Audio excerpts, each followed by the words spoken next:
Hello students, welcome to my channel. तो आज की वीडियो में मैं लेकर आ गई हूँ आपके BA first semester new batch 2023-24 के स्टूडेंट्स के लिए एजुकेशन का मॉडल पेपर। जैसा कि स्टूडेंट्स जहाँ पर भी जिस भी यूनिवर्सिटी में एमसीक्यू बेस्ड पर एग्जाम होता है, ऑब्जेक्टिव्स टाइप पेपर आते हैं आपके, तो यह वीडियो आपके लिए बहुत हेल्पफुल होगा, क्योंकि आज की वीडियो में मैं लेकर आ गई हूँ आपके एजुकेशन का टॉप इम्पॉर्टेंट ऑब्जेक्टिव्स क्वेश्चन जो आपके एग्जाम में पूछा जाएगा। और स्टूडेंट्स इसके अलावा आपके बीए फर्स्ट सेमेस्टर के जो भी अदर सब्जेक्ट हैं मेजर, जिनका भी सब्जेक्ट है English literature, sociology, physical geography, political science, education, सभी सब्जेक्ट की क्लासेस भी हो रही हैं, पूरी कंप्लीट करा दी है, प्लेलिस्ट बना दी है, पूरी डिटेल वीडियो आपको मिलेगी आपके सभी यूनिट्स की, सभी सब्जेक्ट के और सभी के मॉडल पेपर भी वीडियोस अपलोड करती रहती हूँ ताकि आप लोग अपने एग्जाम की तैयारी अच्छे से कर सकें। तो उन सभी के लिए भी एक बार चैनल पर विजिट ज़रूर कीजिएगा। तो चलिए आज का वीडियो शुरू करते हैं। तो देखिए, आपका पहला इंपॉर्टेंट क्वेश्चन है कि अवकाश शिक्षा में राष्ट्रीय विकास नहीं है। तो अवकाश शिक्षा में राष्ट्रीय विकास नहीं है तो वादन नहीं है, तो ऑप्शन नंबर बी आपका राइट है। अब देखिए, अगला क्वेश्चन है अवकाश काल में नैतिक एवं चारित्रिक विकास नहीं है। तो अवकाश काल में नैतिक एवं चारित्रिक विकास क्या नहीं है? तो ऑप्शन नंबर सी है साहित्य। तो साहित्य नहीं है, तो ऑप्शन नंबर सी आपका सही उत्तर है। अगला इंपॉर्टेंट क्वेश्चन है प्राचीन काल में जिस दिन पठन पाठन बंद रहता था उसे क्या कहा जाता था? यानी कि पहले के टाइम में जिस भी दिन पठन पाठन का मतलब ये पढ़ाई लिखाई वाला काम बंद रहता था, छुट्टी रहती थी, तो उस दिन को क्या कहा जाता था? तो उसको अनाध्याय कहा जाता था। अनाध्याय, जैसे रविवार होता है ना, आज के टाइम में संडे बोला जाता है जिस दिन छुट्टी होती है, पढ़ाई लिखाई नहीं होती है, स्कूल कॉलेज सब बंद होते हैं, तो प्राचीन टाइम में उस डे को अनाध्याय बोला जाता था। तो ऑप्शन नंबर बी आपका सही है, अनाध्याय। अब देखिए, अगला प्रश्न है कि शिक्षा का राष्ट्र के प्रति शामिल कार्यों में निम्न में से कौन सा नहीं है? तो ऑप्शन देखिए कौन सा नहीं है। तो एक एक चीज़ों को बहुत बारीकी से देखिए, तभी आप एग्जाम में कर पाएंगे, क्योंकि ऑब्जेक्टिव्स में डीपली पढ़े रहेंगे तभी कर पाएंगे। तो ऑप्शन नंबर डी देखिए, राष्ट्रीय प्रशिक्षण क्या है, शामिल नहीं है, तो ऑप्शन नंबर डी आपका सही उत्तर है। अब देखिए, अगला प्रश्न है कि किस विद्वान ने युवाओं की शिक्षा में पर्यटन को विशेष महत्व दिया था? किस विद्वान ने युवाओं की शिक्षा में पर्यटन को महत्व दिया था? तो जॉन मिल्टन ने महत्व दिया था, तो ऑप्शन नंबर सी आपका सही उत्तर है। देखिए, सभी प्रश्न बहुत ही महत्वपूर्ण हैं और ऑब्जेक्टिव्स टाइप पेपर जिस भी यूनिवर्सिटी में आते हैं तो आपके एजुकेशन में ये सारे प्रश्न आएंगे, बहुत इंपॉर्टेंट है। देखिए, अगला आपका प्रश्न है कि राष्ट्र क्या है? तो राष्ट्र क्या है? समिति है, संस्था है, समूह है या समुदाय है? तो राष्ट्र आपका समुदाय है, तो ऑप्शन नंबर डी आपका सही है। अब देखिए, आपका अगला क्वेश्चन है कि राष्ट्रीय शिक्षा की देश को हर समय जरूरत है, किंतु भारत के लिए इसकी कहीं अधिक आवश्यकता है। यह कथन किसका है?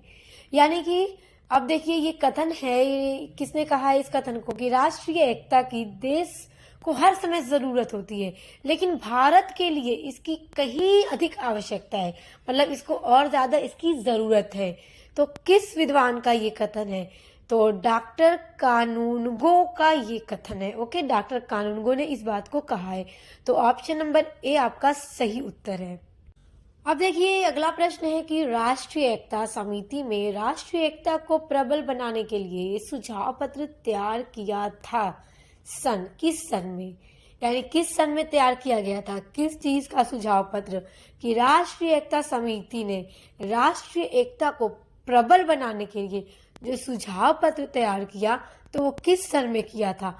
तो 1961 में किया था। कब किया था? सन 1961 में। बहुत महत्वपूर्ण प्रश्न है और ये प्रश्न अक्सर परीक्षा में पूछता है, तो बहुत ध्यान से देखिए और इन सभी प्रश्नों के उत्तर को अच्छे से याद कर लीजिए। अब देखिए, अगला प्रश्न है कि राष्ट्रीय एकता की बाधाएं हैं, यानी कि राष्ट्रीय एकता की क्या क्या बाधाएं हैं? तो देखिए, ऑप्शन आपको ध्यान से देखना है कि अनेक तरह की जातियां, दूसरा है कि अनेक तरह के धर्म, और तीसरा है अनेक भाषाएं। तो ये जो सारी चीजें हैं ना, वो सभी राष्ट्रीय एकता में बाधाएं हैं। तो इस तरह से देखिए, जब ये सारी चीजें मतलब बाधाएं हैं, तो आपका ऑप्शन दे रहा है ऑप्शन नंबर डी, उपरयुक्त सभी, क्योंकि सभी चीजें ही राष्ट्रीय एकता के लिए बाधाएं हैं। तो ऑप्शन नंबर डी, उपरयुक्त सभी, आपका सही आंसर है। अगला प्रश्न है कि राष्ट्रीय एकता में बाधक तत्व है। तो राष्ट्रीय एकता में बाधक तत्व क्या है? क्षेत्रीयता है। तो ऑप्शन नंबर ए आपका सही उत्तर है, क्षेत्रीयता। अब देखिए अगला है प्रश्न, राजभाषा अधिनियम कब बना? तो राजभाषा अधिनियम बना था सन 1963 ईस्वी में। तो कब बना, याद रखिए, पूछता है, बहुत महत्वपूर्ण प्रश्न है। 1963 ईस्वी में बना था राजभाषा अधिनियम। ऑप्शन नंबर बी 1963 सही उत्तर है आपका। अब देखिए अगला प्रश्न है कि राष्ट्रीय एकीकरण के विकास में प्रमुख योगदान रहता है। तो प्रमुख योगदान किसका रहता है राष्ट्रीय एकीकरण के विकास में? किसका रहता है? साक्षरता का रहता है, शिक्षक का रहता है, या शिक्षण विधियों का रहता है, या फिर शिक्षा का रहता है? तो शिक्षक का रहता है, शिक्षक का, टीचर का। तो ऑप्शन नंबर बी सही उत्तर है आपका। अगला आपका प्रश्न है, राष्ट्रीय एकता समिति का सुझाव था। बड़ा महत्वपूर्ण प्रश्न है। देखिए, राष्ट्रीय एकता समिति का सुझाव था, क्या सुझाव था? सांप्रदायिकता की समाप्ति करना, सांप्रदायिकता उत्पन्न ना हो समाज में। ओके, ऑप्शन नंबर ए आपका सही उत्तर है। देखिए अगला प्रश्न है, राष्ट्रीय एकीकरण की आवश्यकता है। राष्ट्रीय एकीकरण की आवश्यकता किस लिए है? विभिन्नता में एकता लाने के लिए, यानी जो अलग अलग तरह के लोग हैं, अलग जाति, अलग धर्म, अलग भाषाओं के लोग, सभी में एकता लाने के लिए राष्ट्रीय एकीकरण की आवश्यकता है। इसीलिए ऑप्शन नंबर ए देखिए आपका सही उत्तर है। अब देखिए अगला प्रश्न है कि राष्ट्रीयता में देश प्रेम से कई गुना अधिक देशभक्ति की मात्रा होती है। अब बताइए ये कथन किस विद्वान का है? देखिए कथन क्या है कि राष्ट्रीयता में देश प्रेम से कई गुना अधिक देशभक्ति की मात्रा होती है। तो ये कथन ब्रूकवेकर का है। किसका है? ब्रूकवेकर का ये कथन है। ऑप्शन नंबर ए आपका सही उत्तर है। अब देखिए अगला है आपका प्रश्न। देखिए एक डेफिनेशन दी जा रही है, यदि हम मुश्किल से प्राप्त अपनी स्वतंत्रता की सुरक्षा एवं समृद्धि चाहते हैं तो हमें राष्ट्रीय एकता की प्रक्रिया को जारी रखना और शक्तिशाली बनाना पड़ेगा। तो अब देखिए तो ये कथन किसका है? देखिए एग्जाम में ना कथन दिए जाते हैं विद्वानों के, और पूछता है किसका ये कथन है, किसका ये कथन है? तो देखिए ये कथन है पंडित जवाहरलाल नेहरू का। और इसके अलावा जितने भी कथन मैं बताती हूँ आपको, आप सब याद रखिएगा, क्योंकि कथन एग्जाम में जरूर दिया जाता है। अब देखिए अगला है, राष्ट्रीय एकता का अर्थ है। तो राष्ट्रीय एकता का अर्थ क्या है? राष्ट्रीय एकता का जो मेन अर्थ है वो है कि भारतीयों में सांस्कृतिक विभिन्नताओं को स्वीकार करना।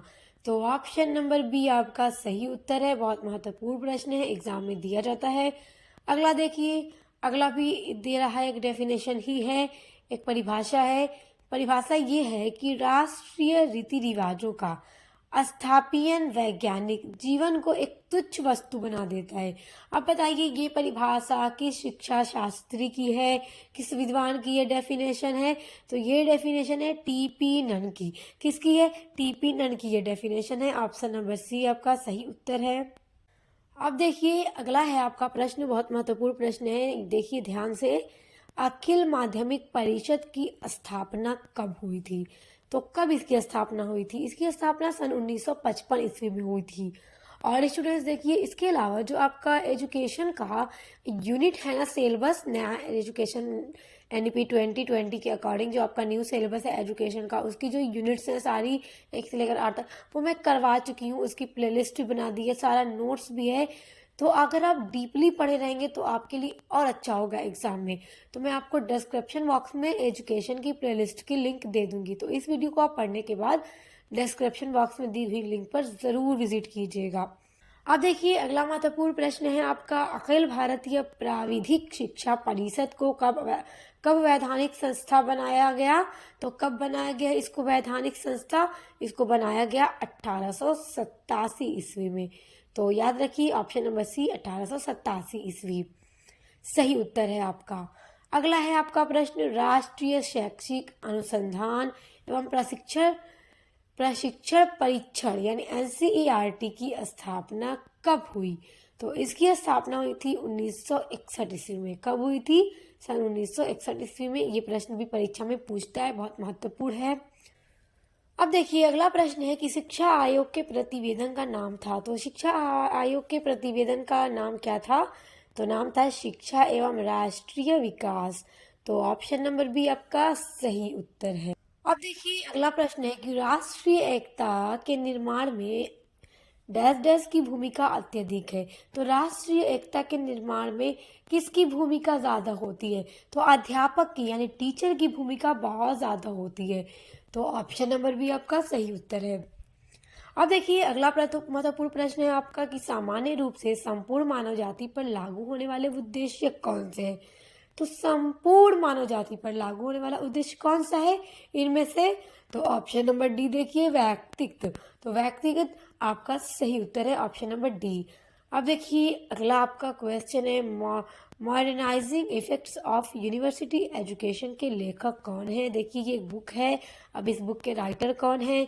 तो बहुत महत्वपूर्ण प्रश्न है। बुक के राइटर भी पूछता है एग्जाम में, डेफिनेशन देकर भी पूछता है कि किस विद्वान की डेफिनेशन है। तो ये बुक किसकी है? ये बुक है श्यामलाल शर्मा की। ऑप्शन नंबर ए ये लेखक है इसके।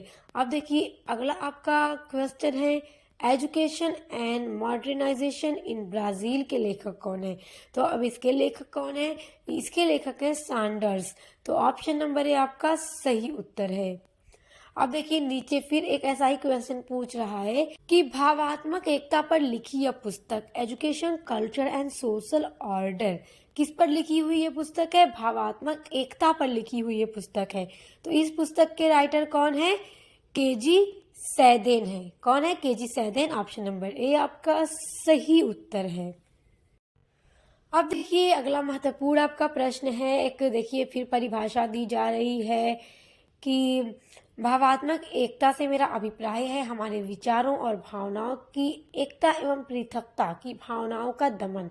यह परिभाषा किसकी है? आप देखिए फिर नीचे, भावात्मक एकता से तात्पर्य अपने मनों और हृदयों को एक करने की पृथकता की भावना को समाप्त करने से है। किसने कहा है ये? तो देखिए इसको किसने कहा है? पंडित जवाहरलाल नेहरू ने कहा है। हमारे भारत के पहले प्रधानमंत्री पंडित जवाहरलाल नेहरू ने ये कहा है। तो ऑप्शन नंबर बी सही उत्तर है। अगला आपका देखिए, भावात्मक एकता समिति के अध्यक्ष थे। तो कौन थे भावात्मक एकता समिति के अध्यक्ष? कौन थे? डॉक्टर संपूर्णानंद थे। कौन थे? डॉक्टर संपूर्णानंद। तो ऑप्शन नंबर डी आपका सही उत्तर है। स्टूडेंट्स आज की वीडियो में बताए गए सभी महत्वपूर्ण क्वेश्चन हैं आपके एग्जाम में पूछे जा सकते हैं। और इसके अलावा अगर आप अपने BA फर्स्ट सेमेस्टर में इंग्लिश लिटरेचर पढ़ते हैं, सोशियोलॉजी पढ़ते हैं, एजुकेशन या फिर फिजिकल जियोग्राफी या पॉलिटिकल साइंस, इन सभी सब्जेक्ट की क्लास हो रही है चैनल पर। इंग्लिश और हिस्ट्री सभी की पूरी भी कंप्लीट करा दी है, प्लेलिस्ट सबकी बना दी है और मॉडल पेपर की वीडियोस लगातार अपलोड कर रही हूँ। तो उनके लिए एक बार चैनल पर विजिट कीजिएगा। पसंद आए तो सब्सक्राइब करके बेल आइकन जरूर प्रेस कीजिएगा ताकि आने वाले वीडियोस के नोटिफिकेशन आपको मिलते रहें। तो अब मिलते हैं नेक्स्ट वीडियो के साथ।